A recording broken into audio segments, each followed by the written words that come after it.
Subscribe, like, comment and share to support the channel. Thank you for the support. Numerous citizens of the city had gathered before the saint's massive mansion where she stays. The crowd of citizens continued to shout out to her, exclaiming that they had heard that the saint rests here and that they wanted her to open the door so that they could give their blessings. The crowd continues to call out to the saints by asking her to please take a look at their illness, while some of them simply wanted to see her face. A voice started to appear in the air, wondering why they had all come to see her at such a late hour. The citizens recognizes that the voice belongs to the saints. A man appears and announces to her that he would like to introduce himself as the Lord of the Dortsmile region. He was also the eldest son of the Jonathan clan, the clan that dispatches soldiers often, and that he was also the son-in-law of the Alphonse clan. Another man appears to introduce himself as well. He was the one that was in charge of the Ibsen Guild Association, the association that oversees the bourgeois family's exports. He was also an honorable knight who served Count Boston Terrier Le Baskerville as his squire for 2 years. An older gentleman introduces himself this time, telling the saints that if she heals his personal illness, then he would be willing to reward her with the entire productive granary. He would also reward her with a villa that sits on the beachfront villa on the warm southern shore and exclusive carriages. Even after hearing all those numerous titles of prestigious men and their rewards for her powers, the saint simply replies to them to stop. She informs them that she was uncertain if the identity or wealth they presented was enough of a reason for her to open her gates at such a late hour. She then tells everyone to return to where they came from. The citizens hear this and none of them argued back, they simply left her gates. Vikir stood among the citizens as everyone went their separate ways to return home. He held a curious look on his face as he recalled his past memories. Before Vikir had regressed, he often saw the saints on the front lines of the battlefield. He saw her covered in blood desperately treating the injured. Her white clothes were stained in a bloody red and her white divine power never stopped glowing. The saints that Vikir knew of dislikes money and power, as he recalled while staring at her gates. As he stood alone in front of her gate, the saints soon asks Vikir about who he was to come and look for her. Vikir kneeled down before the gates upon hearing her voice, telling the saints that he was just a young lamp that had lost its way. Vikir continued to kneel down in front of the gate for a while as there was no reply to his answer, but the gates soon opened to reveal the holy light that poured out of it with immense glare. The holy light shined brightly onto his mask as the saints tells him to please come in. Entering the gates changes the scene as holy relics decorated the walls and ceilings. Vikir continued to walk towards the angel statue that stood above a pool of water that sparkled brightly. The saints continued to question Vikir about how he had lost his way, but before he answers her, Vikir thought about how she was not going to personally meet her and figured that she had no reason to meet someone who's wearing such suspicious clothing. Throwing a bag onto the fountain, Vikir reveals to the saints that he had come to report that there was an epidemic spreading throughout the slums. He had brought the water from their well through the pouch that was on the fountain, telling the saints that since she possesses divinity, Vikir was sure that she would be able to detect the wicked energy that was exuding from the water that he had brought to her. The saints remained silent upon hearing that horrible information from Vikir, but she soon replies to him that he had lied to her. Upon hearing those words, the gates behind Vikir immediately shut itself closed in an instant. Troops covered in metal armor soon appeared and gathered around Vikir on the second floor, but Vikir simply showed no reaction to the events that had just occurred around him. A lone man stood in front of the others and exclaimed that for a young lamb who has its ways. Vikir's way of speech was rather aggressive. The man soon questions Vikir about who he is. Vikir's eyes began to glow bright red as he thought about how the man who stood in front of him belonged to a face that he hasn't seen for a while. Vikir knew the man as Pietro Quo Vadis. Before he had regressed, Pietro was someone whom Vikir entrusted his back to in the battlefield.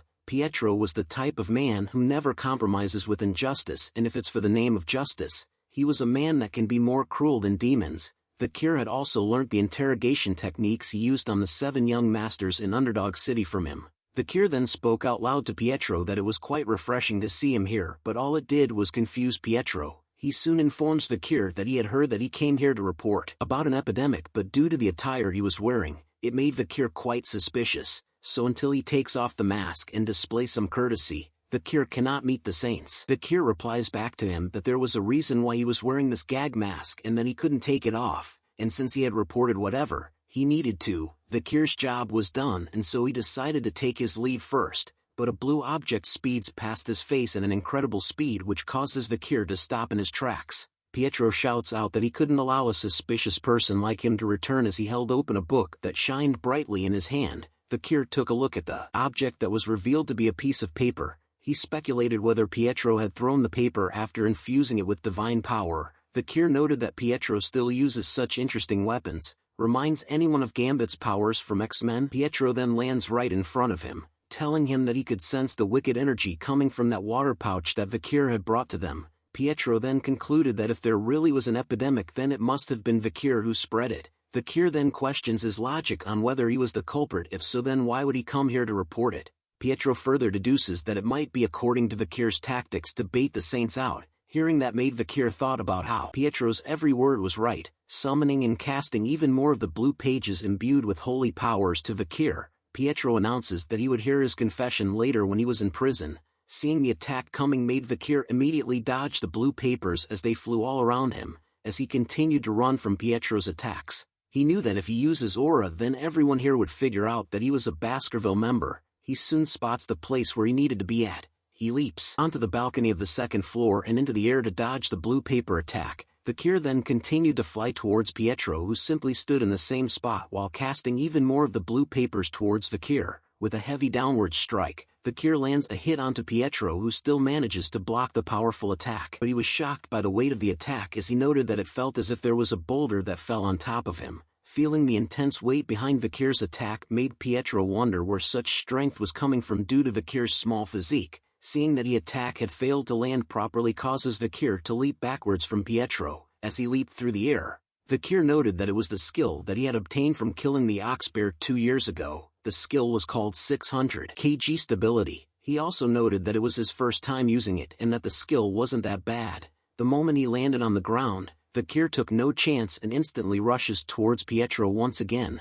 This time he lets out a mad flurry of punches that seemed to stop Pietro from casting his skills. He could only stand still and block Vikir's attacks. Seeing him hesitate gave Vikir a chance to cast another one of his skills as flames started to appear on his hand. With a swipe of his right arm, flames cut across Pietro's body as Vikir casted his A+ rank skill called Cerberus Flame. The book that Pietro held was soon set ablaze as he immediately shouts in pain over being burned as he threw the flaming book onto the ground. Vikir asks him if he wanted to continue as Pietro healed his hand by stopping the fire from spreading through the use of the water from the fountain. Feeling angry over Vikir's attacks causes Pietro to slam his fist together as he shouted out that Vikir was using sorcery, which was irreligious. He then rushes towards Vikir to tell him that he wasn't going to let him go. Vikir sees him coming and immediately kicks the book that was still burning towards his face, which stops Pietro in his tracks as he was confused by the sudden appearance of his old book. Due to that moment of hesitation, it provided Vikir with the chance to land a powerful blow onto Pietro's body as he slammed his might fist into him.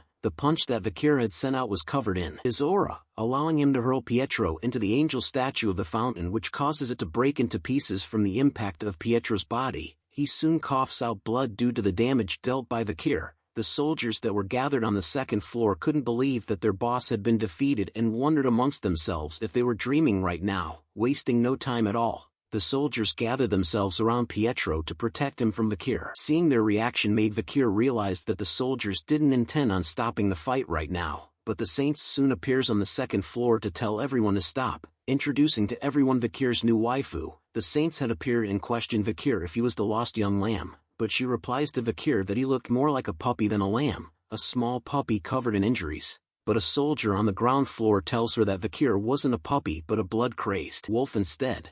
The Saint soon requests the soldier to bring them some tea, which surprises him. She informs them that she needed to talk to Vikir. Comment below if you think Vikir is getting a new wife. The tea and snacks had been served onto the table. The Saint and Vikir sat at the table across from one another while Pietro stood behind her as her personal bodyguard. He continues to stare at Vikir with a stern look on his face while remaining silent as the Saint picks up her teacup. Vikir looks at the Saint and wonders if she was 16 years old right now. The pretty blonde lady, aka Vikir's potential future waifu, who sat across from him, was known as Luan Quo Vadis the Saint. In the future, during the war against the demons, she treated patients on the front lines, saving countless lives. She is the living example of benevolence. During the time of ruin, like everyone else, every martial artist who encountered her, including Vikir himself, respected her. Dollars continues to stare at Vikir with a cross symbol in her eyes in silence after taking a sip of her tea. She then reveals to him that she had been stressed lately, which piques Vikir's interest as he wonders what she meant by that.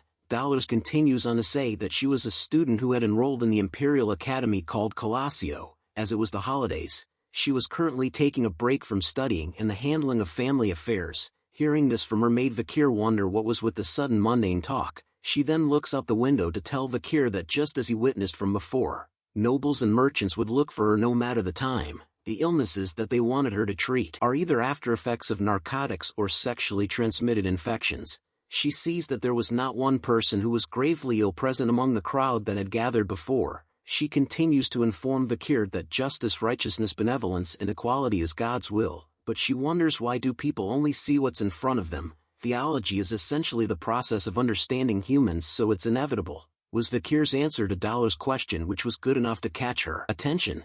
She recognizes the phrase that Vikir spoke out loud as the Old Testament Asmoser from chapter 6 verse 9. She couldn't believe that there was someone who knows such old passages exists, but Vikir simply remained silent afterwards. He then changes the topic to inform Dollars that there was an epidemic that has spread throughout the slums of St. Mecca and that the pouch that contains the infected water that Vikir had personally collected from a well in the slums. Hearing all that information made Dollars wonder if it was all accurate. She stares at him with a serious look in her eye and questions Vikir on whether he was not involved in this incident. He answers back to her with a question, "If I was, would I come here on my own?" But Vikir continued to think that he couldn't avoid suspicion, which prompts him to wonder if he should use that method as he raises his hand off the chair. Seeing that sudden action from him catches Pietro's attention immediately. He stands in front of Dollars to act as a shield while telling her to get behind, but a sparkling light soon appeared in the middle of the air. Vikir tells them that he dislikes harming innocent people as the divine light power started to radiate from his own hand. He continues to tell them that it was especially true since this was his hometown. Dollars was captivated by the appearance of the divine power in Vikir's hands while Pietro remained stunned and wary of his actions. Dollars couldn't believe that Vikir was a believer of Luan. He then stops showing off the divine power and questions them on whether they would listen to what he has to say now. He informs them that he had spotted some suspicious people pouring liquid from a glass bottle into the slum's water, and that those people were criminals. Hearing this made her worry as she continues to doubt Vikir's words while asking him if he knew what their motives were. Taking out a scroll from his jacket, Vikir tells her that the criminals were probably those who wish for the decline of the Quo Vadis family and those who will benefit from that. Unrolling the scroll onto the table revealed marked territories of the land.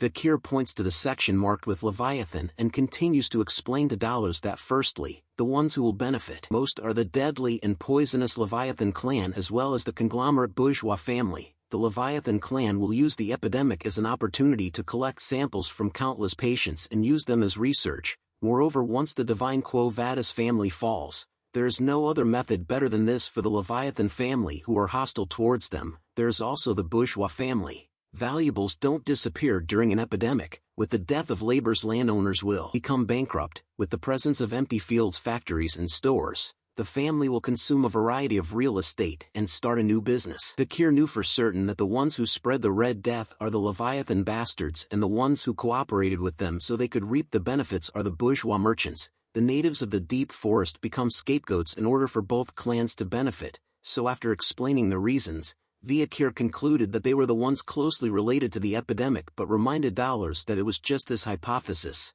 Hearing all that explanations and information made Dollars think that it was all possible while wondering how it was possible for someone to predict future incidents so accurately to exist, making her question Vikir about who he was as his shadow was revealing a strong energy. Vikir then tells them to just call him the Night Hound. Hearing that name sounded ominous to her while Pietro commented that Vikir had picked a name that suits what he was wearing well, which was utterly blasphemous. Moving on to think about what Vikir said made her note that it was quite possible. She then informs Pietro that they needed to visit the slums as they needed to investigate the epidemic and to report it to her father. Pietro hears her orders and replied back that he understood. Seeing her take action made Vikir realize that he was lucky to meet the saint and that with this, things will be able to progress much faster. Dollars continues to look at Vikir and wondered what it was. Why does the man who defeated the unrivaled Sir Pietro and the Holy Knights look so small and pitiful? Staring deeper into our boy's soul with her crossed pupils, Dollars could sense the smell of a beast exuding from his soul, the smell of blood oil and stell as well as violence and pent-up anger, the color of hatred. In deep whirlpool of numerous emotions within that lies immense sadness. Who is this person was the question that continued to linger in her mind. The scene then changes back to the slums where Vikir had poured the infected water into the well. We arrive at a rundown church whose lights were turned on. A group of nuns were alarmed by something as they appeared with masks covering their faces. They couldn't believe that the saint herself had arrived to their church. One of the nuns began to cry as she begged dollars to please save them from the horrific epidemic as numerous people laid on the ground covered in blankets. Seeing this sight made her realize that what the night hound had said was all true. Vikir stood at the back and was still able to see what his work had done. He apologizes in his head towards the people who had gotten infected due to the lack of time he had, but he was thankful that there were at least no children who had gotten infected, making him wonder if the fear he instilled among the children at the well worked. But Vikir was thankful again that the infected civilians were at the initial stages of the disease, so he had no choice but to leave the rest to the saint. Seeing the infected civilians up close made her note them as pitiful people. She held the hand of an infected person to tell them that they didn't have to worry as the Godwoman's most sublime love will heal all of them. Dollars then began her prayer. The light of my light, the flame of my life, my sins, my soul, witness these pitiful people who have gathered here. A teardrop started to appear on her eye which slowly dripped down from her face. As it touches the ground, a golden light started to appear and shined brightly. The effects of the prayer was intense as a holy light started to cast itself onto Dollars as she prayed. The light was strong enough to be seen from the outside of the church from where everyone was. The light continued to shine upon the infected civilian whose infection soon disappears as the light began to die down. The nuns were impressed by the miracle that they had just witnessed from the saint. They couldn't believe that the infection people were all healed at once. They began to thank the saint for her work and praised their god Lumen as their savior. Vikir looks intensely and noted that it was that power. He needed to bring the miracle of holy water to the forest as Dollars continued to pray for everyone with tears in her eyes. Thanks for watching the latest part from the voice of Manhwa. Subscribe for more content and don't forget to comment below what you want to see in the future. Like and share for more.